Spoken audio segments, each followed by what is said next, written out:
저는 그 성균관대학교 철학과 교수이면서 동시에 미래인문학 연계전공 주임 교수를 맡고 있는 이종관 교수입니다.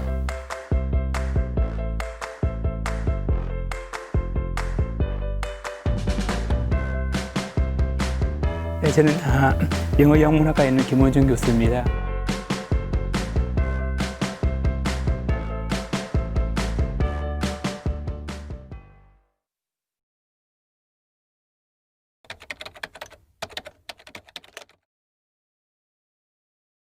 정말 초유의 사태죠. 이런 상황이 오리라고 한 번도 생각을 못 해봤고, 또 온라인 수업이라는 것을 하게 될지는 정말 전혀 예상치 못했었죠. 근데 갑자기 온라인이 되면서 그야말로 이제 내가 갖고 있는 지식을 일방적으로 전달해야 되는 이런 상황이 와서 상당히 당황스러웠고, 또 한편으로는 교실에서 학생들을 만난다는 것이 그렇게 큰 정말 기쁨이었구나 하는 거를 다시 한번 확인했어요. 방금 이 교수님께서 말씀하신 것처럼 캠퍼스에 대학의 학생들이 무슨 지식의 부스러기를 주워 먹으러 온 학생들이 아닌데, 정말 어떤 그 교수 학생 사이에서 일어나는 어떤 그 다이내믹한 어떤 인터액션이 어떤 사실은 대학에서 가르침이 핵심일 텐데, 그런 걸 이렇게 하지 못해가지고 굉장히 아쉬웠고요. 그래서 이제 학생들만 아쉬운 게 아니라 선생님들도 정말 이렇게 이제 아쉬웠던 그런 한 학기였습니다.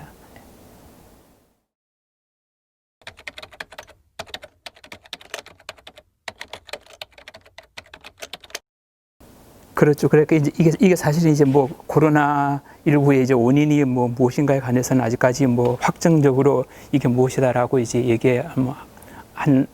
판명된 단계는 아니지만은 세계적인 여러 학자들이나 이제 그런 분들이 얘기는 결국 인간이 자연 생태계를 너무나 무참하게 이제 파괴한 그런 어떤 결과이고, 특히 이제 그런 말미암아 기후 변화의 이제 결과이다라고 하는데 대체적으로 이제 의견이 모아지고 있는 것 같습니다. 펜실베니아 그 워튼 스쿨에 있는 그 제레미 리프킨이 1900년대까지는 어떤 이 지구상에서 14% 정도의 어떤 영역을 인간이 이제 휴머나이즈 해가지고 이제 사용하고 있었는데, 2000년대에 이제 들어와가지고는 77%를 이제 지금 차지하고 있다. 이제 그런 얘기를 해요. 그러니까 이제 결국은 그 말은 인간이 어떤 이렇게 차지하기 전에 살고 있었던 수많은 야생 어떤 동물, 야생 식물, 생명체, 바이러스, 이제 그런 것들이 결국은 자기네들의 어떤 살고 있던 서식지를 이제 잃고 인간의 영역으로 이제 들어와가지고 그 생긴 병이 이제 이런 인수 공통 전염병이고, 이제 그러한 것들이 대표적인 것이 에볼라, 우리가 봤던 사스, 메르스 같은 이제 그러니까 2000년대에 들어와가지고 팬데믹 6번이 있었다고 그래요.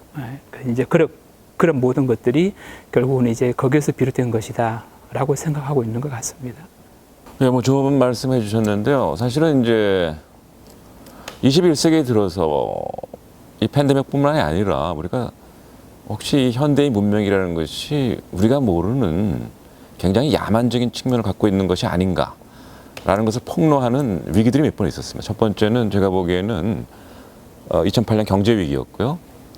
현대 디지털 문명이라고 하는 것이 아주 정교한 컴퓨터라든지 인공지능을 기초로 하고 있어서 모든 것을 예측할 수 있는 것 같지만, 그러나 그 예측이 금융시장 같은 데서 그야말로 카오스로 이렇게 전락을 하면서 국가 경제, 내진 세계 경제 위기를 가져왔잖아요. 그래서 현대 경제 시스템이라는 것이 얼마나 예측 불가능한, 취약한, 그리고 동시에 이제 비합리적인 그런 구조를 가지고 있는가라는 것을 폭로했고, 두 번째는 이제 2011년인가요? 2010년인가요? 그 후쿠시마 원전 사태죠. 또 현대 경제라고 하는 것이, 현대 문명이라는 것이 얼마나 위험천만한 그 에너지 공급 시스템을 갖고 있는가, 이런 것을 이제 폭로하는 하나의 과정이었고, 근데 아무튼 21세기 들어서도 그런 두 번의 위기를 겪었음에도 불구하고 그야말로 일시적으로는 거기에 대한 굉장한 성찰이 있는 듯 각국의 정치 지도자들의 제스처를 취하다가 금방 또 원래 모드로 돌아가고 그랬어요. 근데 이번에 이제 팬데믹이 가져오는 그와 다른 조금 심각한 양상은 이것이 인간 생명을 직접적으로 공격한다는 거죠.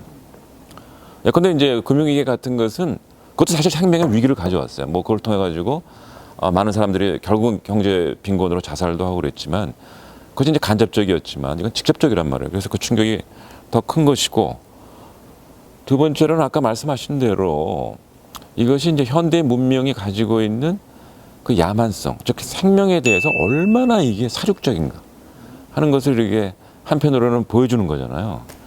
그런 면에서 굉장히 의미가 있었다고 할 수가 있겠고, 우리가 얼마나 지나치게 과잉 행동을 하고 있었는가, 과잉 활동을 하고 있었는가. 아까 말씀드린 대로 좋은 수치를 제시해 줬는데 거의 기하급수적으로 활동량이 증가해서 사실은 이 지구라고 하는 그 영역을 인간들이 독점하고 있잖아요. 지금 점점 14%에서 77% 증가하고 있는데 이 속도가 계속됐으면 어떻게 했을까? 차라리 여기서 이 팬데믹이 냈던 게 정말 중요한 경고고, 우리에게 어쩌면 충고다 이게. 그렇게 받아들일 수 있는 것이 아닌가. 사실은 문명을 성찰하고 또 미래 세대에게 남겨진 과제는 뭔지 이런 거를 생각해보고 또 우리가 길을 찾아야 되는 그런 좋은 길이라는 점에서 문명의 백신이다. 이건 좋은 표현인 것 같아요. 자연이라는 세계가 인간만이 사는 세계가 아니라 수없이 많은 다른 어떤 생명체, 동물, 식물, 뭐 그런 생명체 더불어 있고, 그리고 이제 거기 나아가서 우리 눈에 보이지 않는 어떤 마이크로 하나 어떤 그런 친구들, 그러니까 무슨 미생물들, 그다음에 뭐 세균들, 바이러스 그런 것들까지 함께 사는 세상이어야만 한다라고 하는 것을 일깨워주는 좋은 계기가 된 것 같아요. 바이러스 자체는 불완전한 존재잖아요. 그 자체로는 이 세계적인 감염병이 될 능력이 없어요. 그것을 세계적인 감염병으로 만든 거는 인간 자신이죠. 그런데 현대인들은 뭐 개개인이 거기에 대한 책임을 져야 되는 건 아니죠. 사실은 현대인이라고 하는 것은 현대 문명이 만들어낸 존재이고, 그럼 현대 문명의 기초는 뭐냐면 현재 경제 시스템이죠. 근데 현대 경제 시스템의 입장에서 좋은 말씀해 주신데, 자연은 뭐냐 하면 자연이 아니고 그냥 자원이죠. 자원의 저장소. 그래서 하이데거 같은 철학자는 현대에 있어서 자연이라고 하는 것은 커다란 주유소다. 심지어는 이렇게까지 표현을 했어요. 우주적 주유소다. 사실 자연이 없었죠, 우리한테는. 그 다음에 이것이 경제학뿐만이 아니라 자연과학자와 인문학자가 때에 따라서는 불편하기도 하고 또 서로 뭐 어떤 면에서는 도움이 될 수 있는 이야기가 돼야 되는데, 지금 많은 것을 그 현대 자연과학 기술이 우리에게 제공을 해주고, 또 이런 위기가 있을 때 그 해법은 자연과학 기술이 제공해주고 있지만은, 사실 우리가 엄밀히 인문학적으로 성찰해 보면 현대 자연과학이 갖고 있는 자연과는 과연 자연일까? 자연이라는 말은 원래 동양에서도 그렇고 서양에서도 그렇게 피디스라고 그런단 말이에요. 스스로 발하고 스스로 피어나고 그다음에 스스로 그야말로 성장하고, 그러다가 이제 어떤 생애 주기를 마감하는 거, 이게 이제 자연. 스스로 잤자란 말이에요. 근데 현대 과학은 자연을 스스로의 존재로 보지 않죠. 현대 경제학의 입장에서 자연은 자원의 저장소일 뿐이고, 또 현대 자연과학에 있어서의 자연은 사실 자연이 아니고 타연이다. 사실 죽은 물체들의 움직임이죠. 그래서 자연이라는 개념이 사실은 없었다라는 것을 우리가 한번 심각하게 반성해 볼 필요가 있지 않나.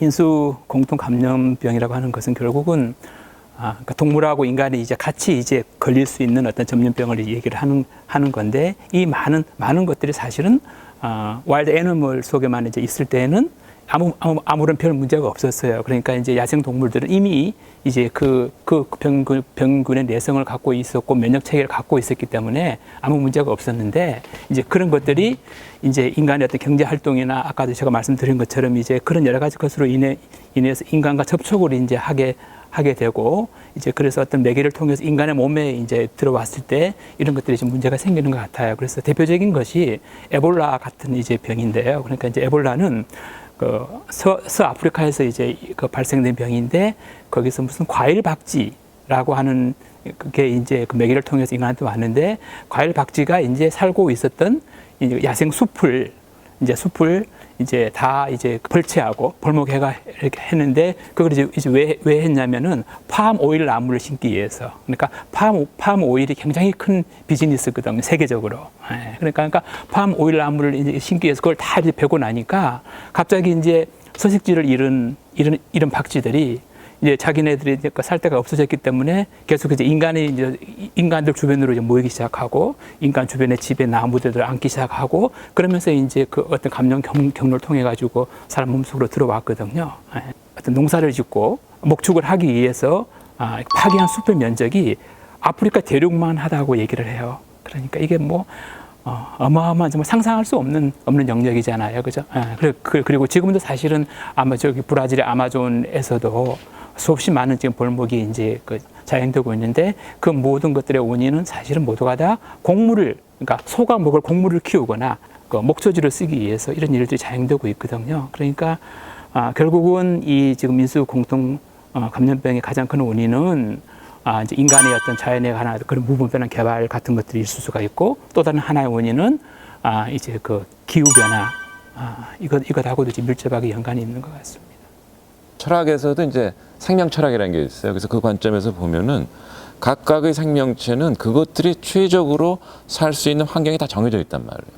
그래서 그것이 존중될 경우에는 이것이 그야말로 인수 공통 전염병이라는 형태로 변이가 될 수가 없어요.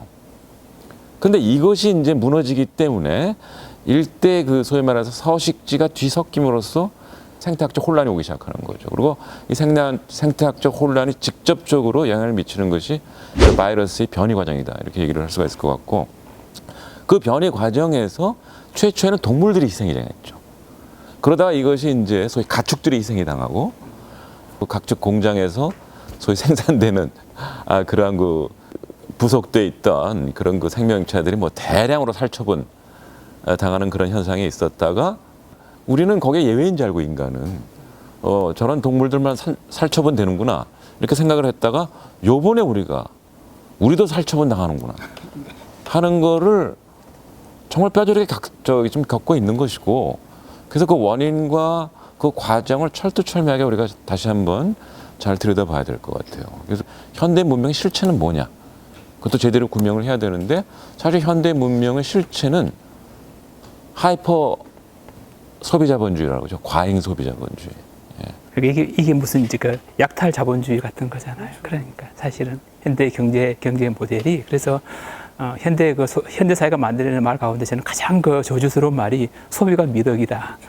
그런 말 같아요. 그것은 지구라고 하는 자원이 무한정할 때는 그럴 수 있을지 모르지만은 이제 한정된 어떤 자원을 다 써버리고 나면은 그러면 이제 우리는 이제 어떻게 이제 할 것인가. 그러니까 현대 사회는 어떻게 보면 미래 세대한테 굉장히 무책임한 어떤 그런 그 세대인 거죠. 우리는 마음껏 쓰고 그다음에 이제 책임은 후손들이 다 이렇게 져야만 되는 정말 이런 그 책임 방기의 어떤 삶을 우리가 지금 살고 있는 거죠. 그 사실 소비가 미덕이라는 말은 모든 것은 소비재다라고 보는 것이고 모든 것은 소비돼야 된다라고 하는 것이고 모든 것이 소비될 때 어떻게 되느냐. 이건 뭐 무한 쓰레기 생산 시스템을 가동시키는 밖에 없는 거죠. 그러니까 이제 플라스틱도 이제 사실은 뭐 100년 이렇게 지나도 이게 지금 분해되지 않는 어떤 이제 그런 문제를 안고 있고 결국은 그 소비가 미덕이라고 하는 말에 비해서는 이 참사는 그저 고스란히 우리한테 다 돌아오는 것 같습니다.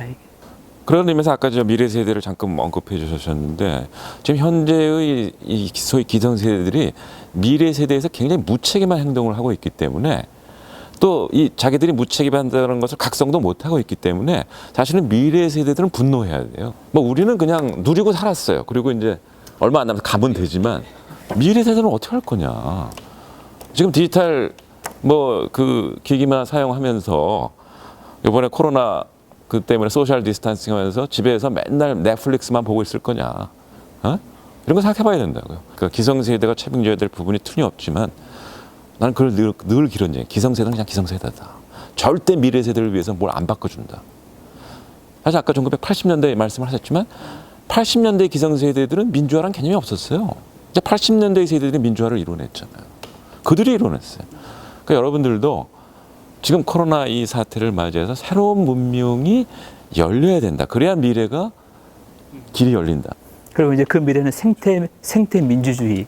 이제 어떤 그 자연 속에 있는 모든 구성원들과 더불어서 함께 살아가는 어떤 그런 어떤 이제 세상을 만들어내는 것들이 미래 세대가 정말 이렇게 해야 될 일인 것 같아요. 그런데 그런 책임을 떠넘겨주는 게 우리 기생 세대들로 너무나 이제 미안한 거죠. 그러면 약간 아쉬운 점이 있어요. 탈인본주의적인 그 하나의 그 흐름이 조금 경계해야 될 부분이 있는 것 같아요. 왜냐하면은 인간이 굉장히 많은 죄악을 저질렀지만 생명 공동체에서 다른 생명체와는 달리 윤리적 판단 능력을 갖고 있는 유일한 존재란 말이에요. 그리고 윤리적 판단 주체는 우월감을 느끼는 것이 아니라 책임감을 느끼는 존재란 말이죠. 그 윤리적 판단 주체는 절대 달랐다고 얘기하지 않아요. 소위 말해서 합리적 주체는 잘났다고 얘기를 하지만 막말로 얘기해서 윤리적 판단 주체는 우월감을 표하는 존재가 아니란 말이죠. 책임감, 배려, 저희 타자를 중시하는 그런 태도 이런 것이기 때문에 미래 세대는 지금 유행하는 뭐 포스트 휴머니즘이라든지 이런 쪽으로 가기보다는 소위 근대 문명에서 그래도 우리가 이어받을 것이 뭔가라는 것을 생각을 하면서 미래 문명을 만들어가는 길을 열어야 되지 않을까 이렇게 생각을 해요.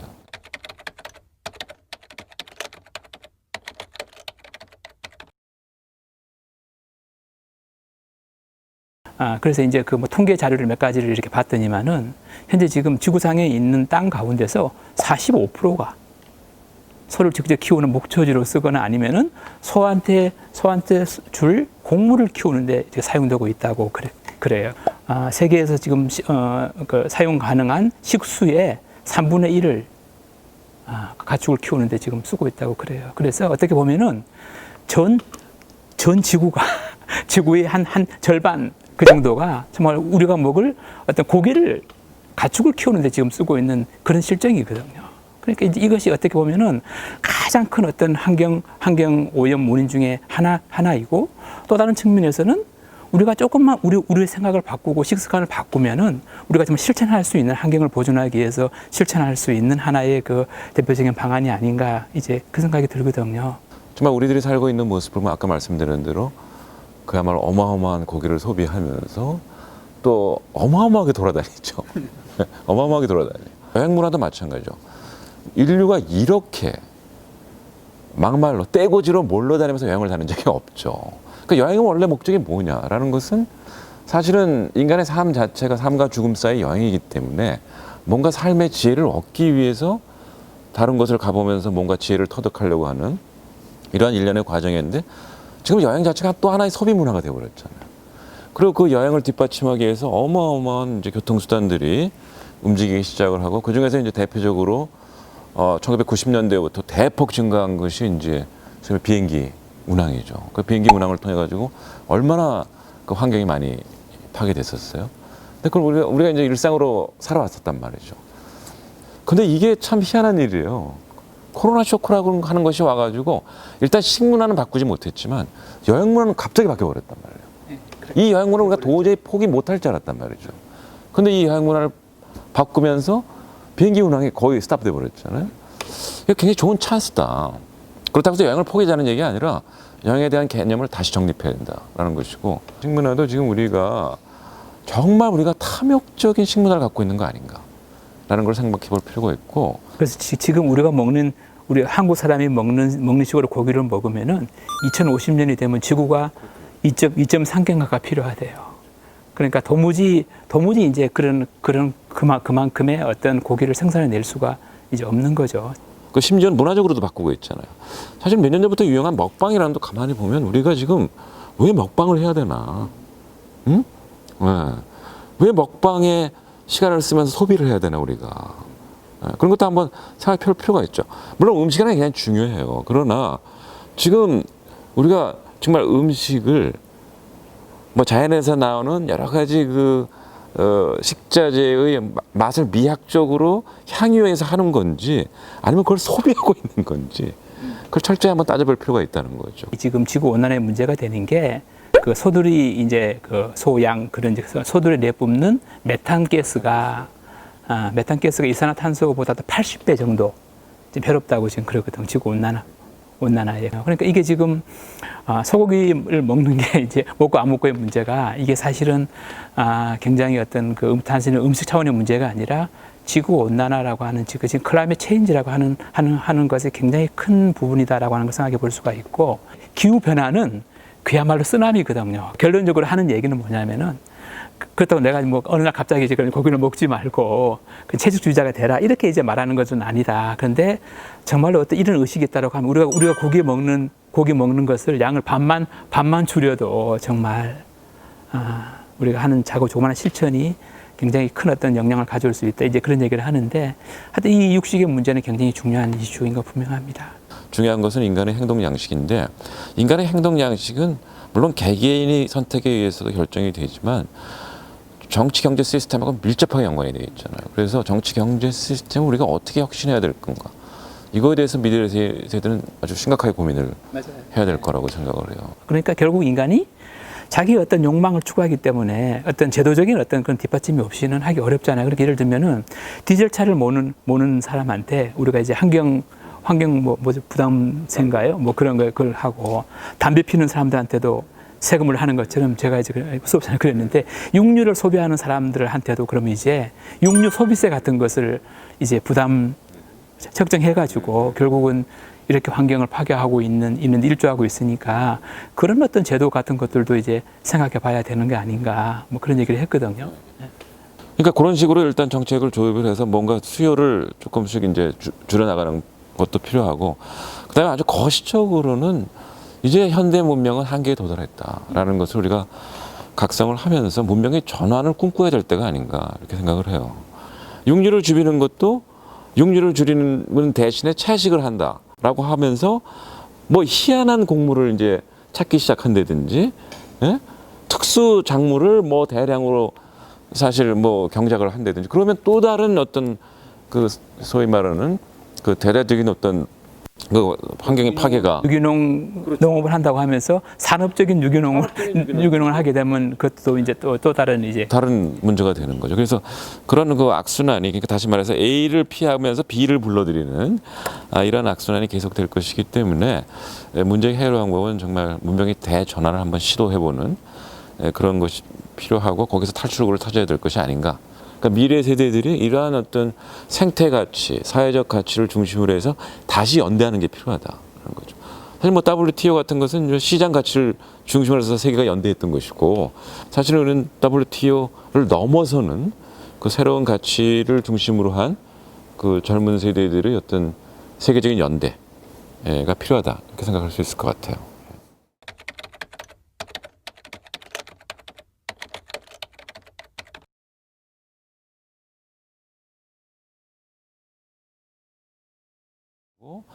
다시 말해서 이제 오늘날의 지금까지의 모든 어떤 기업 활동이라든지 또 기업을 위한 인재 양성의 경우에는 소위 말해 시장 이익 극대화 또 시장 이익을 극대화할 수 있는 경쟁력을 가진 인재 양성 이것이 이제 교육의 목적이었는데 이거 가지고는 사회적으로 이미 극단적인 양극화 현상이 나타났고 그래서 그 문제를 해결하는 방식은 우리가 뭐 모든 것을 다 한꺼번에 뒤집는 혁명을 할 수 없기 때문에 기업의 성격을 바꾸면서 동시에 기업의 성격을 바꾼다는 것은 자본이 축적되는 방식을 바꾸는 거죠.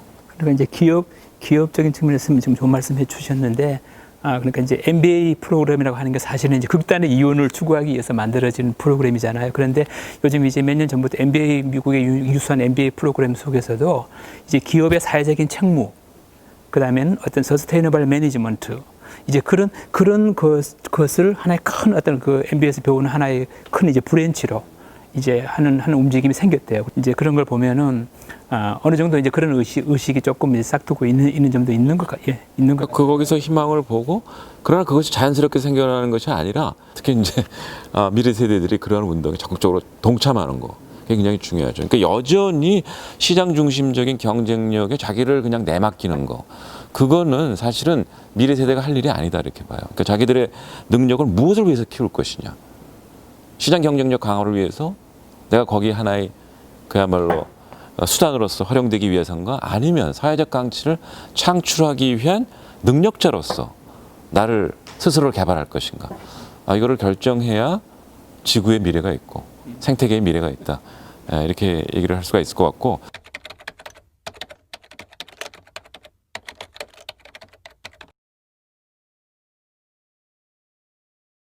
또 다른 한편으로는 결국은 이제 그러니까 각 개개인의 그러니까 이제 아까 우리가 이제 소비 자본주의 얘기를 했는데 결국은 소비 자본주의의 궁극적인 어떤 이제 그 동의는 소비자잖아요, 사실은. 그러니까 소비자가 어떤 물품을 구매할 때에 내가 어떤 물품을 구매할 것인가. 소비자들이 가격이 싸다고 뭐 품질 어떻다고 사는 게 아니라 이 모든 제품이 만들어지는 과정이 얼마나 생태적이고 윤리적인 어떤 그런 절차에 의해서 이게 나온 제품인가라고 하는 것을 기준으로 이제 소비하는 이제 운동이 있더라고요. 그리고 이제 물론 이제 개개인의 삶에서 무엇이 정말 생태적인 것인가, 내가 어떻게 하면은 보다 더 생태적인 인간으로 살 수 있는가라고 하는 어떤 삶의 하나하나의 습관까지 그런 것들이 같이 가야만이 좀 더 어떤 그 환경 친화적인 어떤 이제 그런 인류의 미래를 담보할 수 있는 길로 가지 않을까 그런 생각입니다.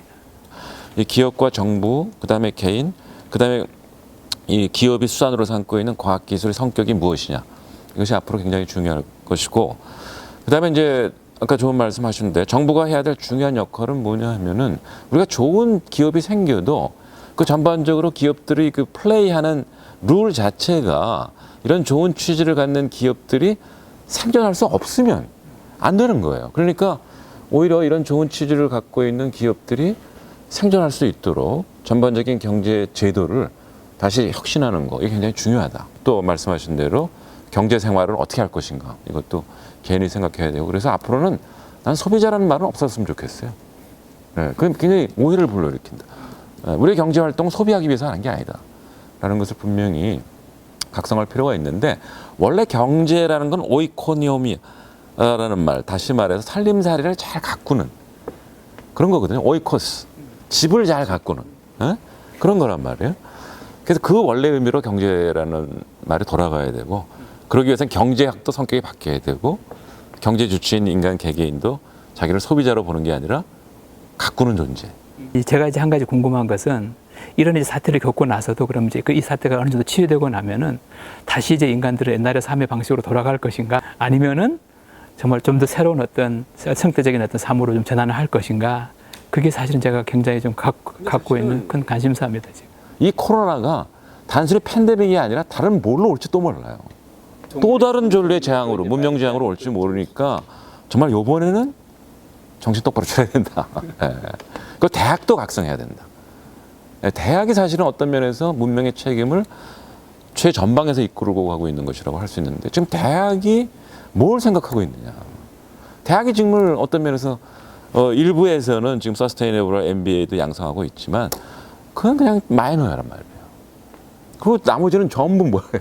역시 시장 인력 공급하는 그런 걸로 돼버려 있잖아요. 그래서 사실은 대학에 들어오는 순간부터 내가 뭐 어떤 회사에 취직하고 한 목표를 정하고 거기에 취직 공부만 하기 위해서 대학을 오는 것은 정말 큰 문제라는 생각이 들어요. 그러니까 대학에 와서 과연 나는 어떤 인간이 되기 위해서, 어떤 사람이 되기 위해서 대학을 와야지, 내가 정말 그야말로 그 어떤 시장의 체제 속으로 편입되기 위해서 대학을 온다라고 하는 것은 정말 큰 문제인 것 같아요. 지금 대학이 굉장히 각성이 필요하고 준비해야 될 게 너무 많다. 그리고 그 준비를 하는 데 있어서 학생들의 적극적이고 주도적인 역할이 필요하다 이렇게 봐요. 왜냐하면은 아까도 얘기했지만 기성 학문들이 가지고 있는 한계가 있어요. 거의가 시장 학문들이거든요. 이게. 기성 학문들이 갖고 있는 한계들이 있기 때문에 아까 얘기했지만 특정 학문을 저거하는 건 안 됐지만, 예를 들어서 물론 경영학 교수님들도 안 그런 분 굉장히 많지만 경영학의 메인스트림은 시장을 위한 학문이란 말이죠. 예. 근데 이제는 그거 가지고는 안 되겠으니까 새로운 경영학이 필요하다. 응? 또 경제학도 이게 정말 부의 축적이 아니라 예를 들어서 뭐 정말 살림살이를 잘하기 위한 학문이다. 이런 식으로 뭔가 변화가 필요하지 않은가 이렇게 생각을 해요. 계속 대학에서 혁신을 얘기하는데 도대체 대학에서 얘기하는 혁신이 뭔가? 응? 그 혁신은 혁신이 아니라 오히려 퇴행이다. 이걸 분명히 알아야 될 것 같아요. 너무 심각한 얘기만 원래 재밌게 하자 그러는데 너무 심각해.